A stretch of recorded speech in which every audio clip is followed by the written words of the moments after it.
दोस्तों नमस्कार। धमतरिया के गोट से मैं संजय जैन। छत्तीसगढ़ सहित 5 राज्यों में हुए विधानसभा चुनाव के नतीजे घोषित हो चुके हैं। सभी राज्यों में मंत्रिमंडल का गठन लगभग हो चुका है।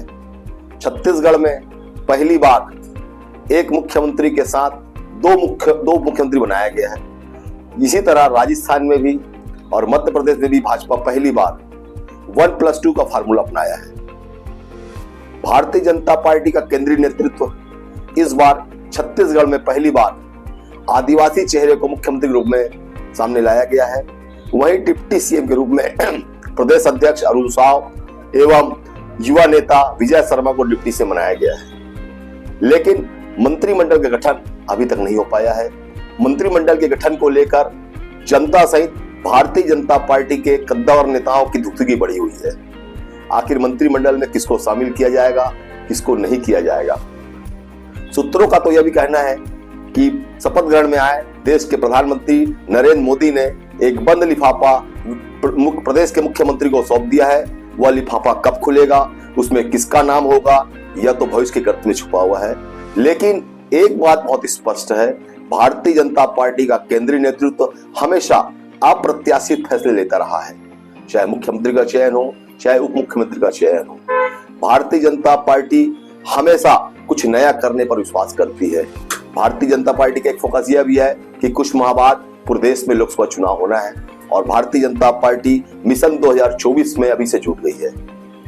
मंत्रिमंडल के गठन को लेकर भारतीय जनता पार्टी के कई नेता अपने अपने ढंग से अपनी अपनी दावेदारी कर रहे हैं, लेकिन उस दावेदारी में क्या उनको सफलता मिलेगी नहीं मिलेगी इसका कोई निश्चय नहीं है। क्योंकि देश के प्रधानमंत्री नरेंद्र मोदी ने बोल दिया है कि कोई भी राजनीति, कोई भी अप्रोच किसी का काम नहीं आएगा।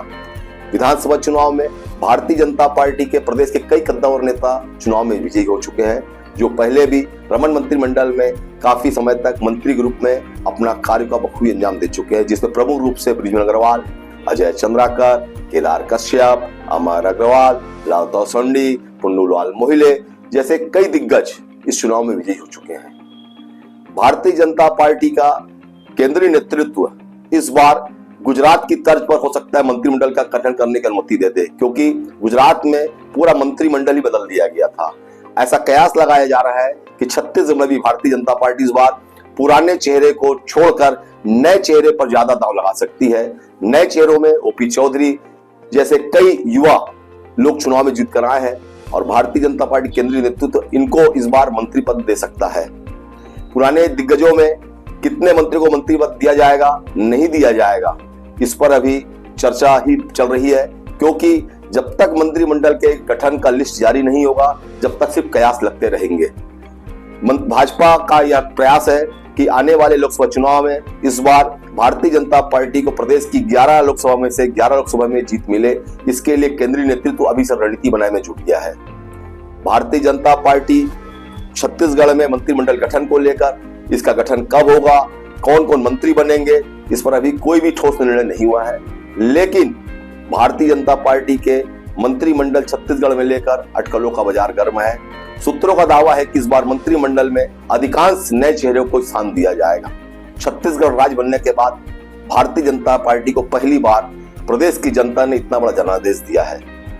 बस्तर से लेकर सरगुजा संभाग तक भारतीय जनता पार्टी के प्रत्याशियों को प्रचंड जीत मिली है और यही कारण है कि भारतीय जनता पार्टी का केंद्रीय नेतृत्व पहली बार आदिवासी को मुख्यमंत्री के रूप में छत्तीसगढ़ में बनाया गया है। भारतीय जनता पार्टी का केंद्रीय नेतृत्व इस बात को भी जानता है कि कुछ माह बाद लोकसभा चुनाव होना है।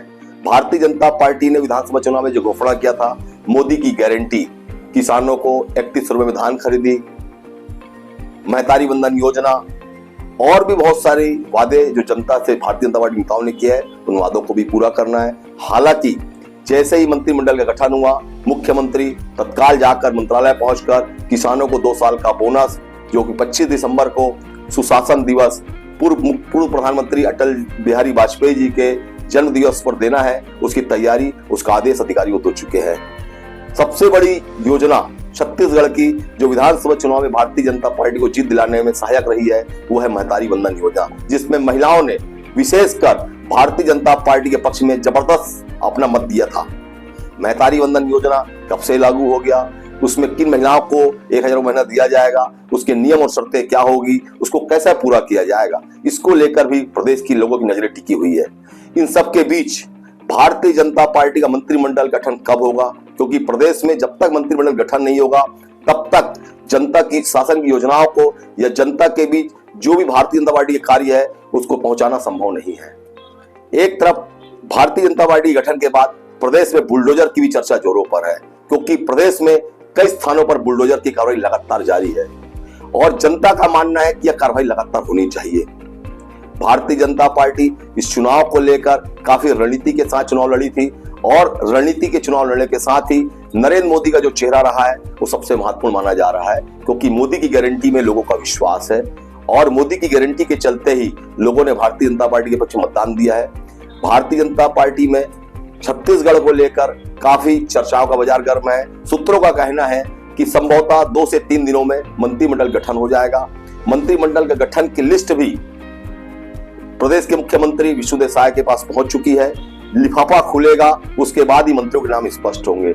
लेकिन भारतीय जनता पार्टी के कई दिग्गज नेता अपने आकाओं के दरबार में हाजिरी लगा रहे हैं ताकि कैसे भी करके उनको मंत्रिमंडल में स्थान मिल जाए। लेकिन मोदी जी ने स्पष्ट कर दिया है कि कोई भी राजनीति, कोई भी अप्रोच काम नहीं आएगा, कामों के आधार पर उनको पद दिया जाएगा।